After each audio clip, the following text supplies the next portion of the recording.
All right, we'll take it. We'll take it.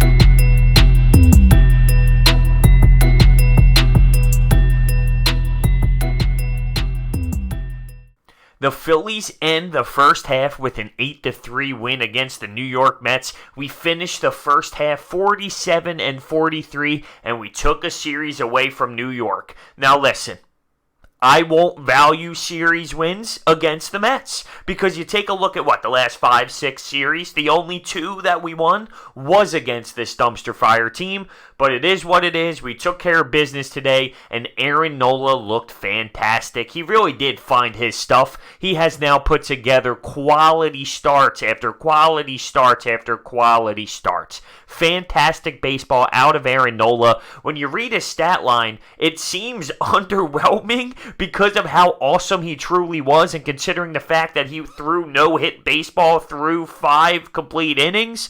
But he goes 6 2/3, allowed 3 hits, 1 earned run, and 6 strikeouts. Things got shaky in that 6th inning after Rhys Hoskins had an error over in first base. He allowed a home run to Pete Alonso, which was his 30th of the year, and that guy is really awesome when it comes to smacking the baseball around. Pete Alonso is fantastic to watch, but from that Rhys Hoskins error and on, Aaron Nola sort of lost his mojo. He did have to pitch from the stretch in that 6th inning, which he didn't do since early in the baseball game, which definitely could have played a factor in Aaron Nola's comfort level, because when you haven't pitched from the stretch in so long and you have to go through it, and on top of that, knowing mentally in your head, I got a no-hitter going, it could play a big factor, and it seemed like it did for Aaron Nola. Sadly, that error did maybe mess around with it, but listen, it's not like there weren't hits after that on Aaron Nola, so it is what it is. Adam Morgan came in for that 1/3 to finish it off. He did just that. There were people in scoring position too that were left on base from Aaron Nola, so if Adam Morgan didn't come in and shut the door for that one out, Aaron Nola's stat line could have looked a little bit different. All around, you could see Aaron Nola was frustrated in the dugout once he got pulled from the game, because the way he was going, it seemed like it was going to be one of those games afterwards. Holy hell, did you see Aaron Nola 8 shutout innings? It had that feel to it. It didn't end that way, but all around game, Aaron Nola was phenomenal. And guess what? I'm confident in saying he's back. I'm confident in saying that he seems to have a good flow going with his game, and with this break, maybe he can, really come out this second half and explode and dominate and be what he was last year.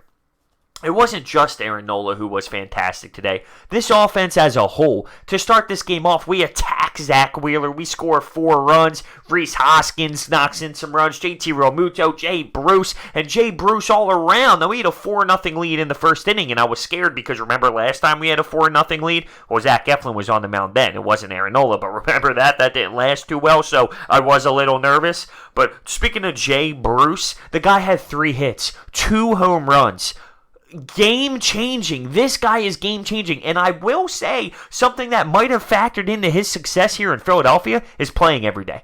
Playing every single day, coming to the ballpark with a different mindset. It's a total change from playing every day, knowing you're going in every day, and being a guy who comes off the bench and hits in pinch hit opportunities. The fact that he comes down to the ballpark, knows he's a big-time player, knowing he's a big piece, and playing with confidence because he's hitting the ball out of the ballpark left and right, It's so solid. It's so solid that he is preparing the way he is, and it's a big-time difference maker in his approach every single day. He's also a fantastic locker room guy. Not that I never thought that he was, but man, is he a good culture guy. Jay Bruce, what an addition. Take a look at his stats here in Philadelphia since he's been here.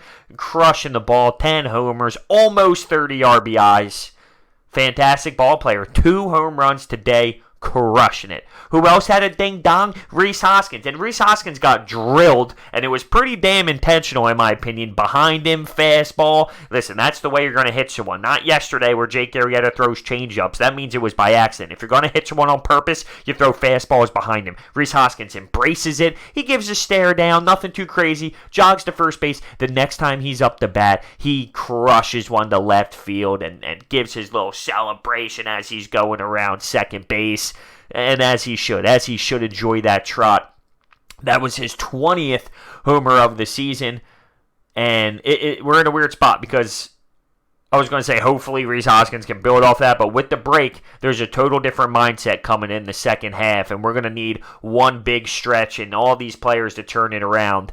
47 and 43 is just underwhelming, and there is no denying that. But we finished the ball game 8-3. Hector Neris comes in the ninth. He had a little bit of a shaky game there, but listen, there was plenty of run support, different mindset at that time. I'm always a firm believer with Hector Neris. If it's not a closing situation, he's not really that solid. That played a different role today because it was such a big lead. He was just going out there throwing his arm, and he did allow a run, 2 hits, a walk. It wasn't smooth by any means, but with the run support, it wasn't a crazy environment for Hector Neris to do his thing.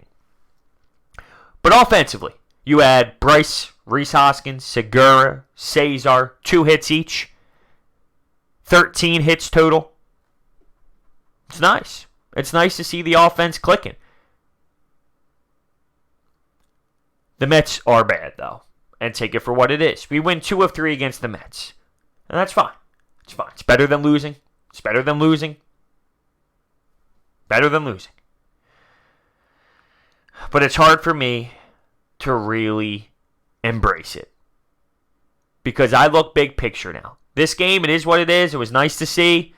I'm happy that the offense got going. I'm very happy for Aaron Nola. If there's 2 things I really take away from this game, and it's Aaron Nola's performance and the way that he's continuing to consistently get it done, and he's consistently finding it, and he's consistently dominating. That I'm thrilled for. I can confidently say Aaron Nola is back to Aaron Nola. And Jay Bruce is the second thing. So special. Such a difference maker. We'd be lost without this guy. Those are the 2 things I take away. But all around, big picture, we are now at the deadline. Not at the All-Star break. 47 and 43, 3rd place in the NL East. We hear news that Jake Arrieta has a bone spur, might need surgery. There's things involved. We have problems. It's out there. It's on the table. The Phillies are going to have to find something out. They're going to have to figure out how to fix this issue if they're going to make some noise. Behind the Braves, behind the Nationals, it's a terrible spot to be in. And when we come back from break, Friday night, we have a series against the Nats, and then, the Dodgers come to town.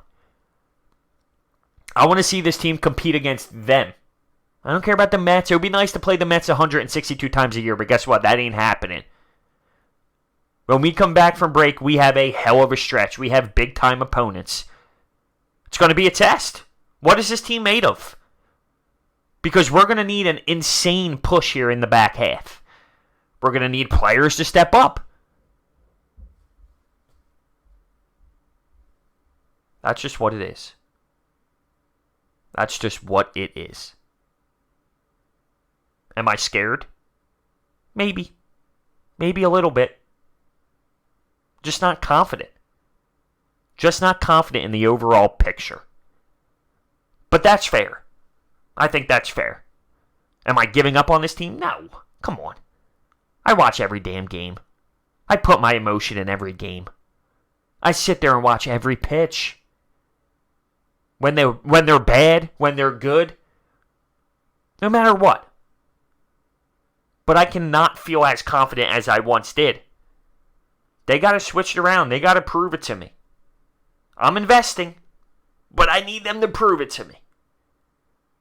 So with that being said, how do you feel about this win? How do you feel about Aaron Nola? How do you feel about Jay Bruce? I feel like every game, I praise this man. Deservingly so, but I praise this man. He has been someone to really, essentially almost save the season. I don't know where we would be. He is crushing the baseball. What a move. What a move. I hate to say we might be dead in the water without him. Our outfield would be lost. Our power would be lost. He's helping this lineup. He's helping the depth of this lineup. Crazy. Just crazy to think about, really. Because when you acquired him, would you have ever thought in a million years? At that point, you expected him to just be a guy to have some pop off the bench so you don't need to throw Andrew Knapp in pinch hitting situations. Well, it's no longer that. It's everyday, effective, 4 RBIs, 3 hits, 2 homers. Elite. Do I dare go as far as elite? All right, so we will have some break time for the Phillies. I will have a podcast up in regards to the first half and taking a look at the overhaul of the first half, which will be fun and very interesting to discuss. There's no denying that. It might get very, very emotional. It could get frustrating, but that's the beauty of this damn thing. Let me know your thoughts down below on this game. Thank you so much for watching. I will see you next time.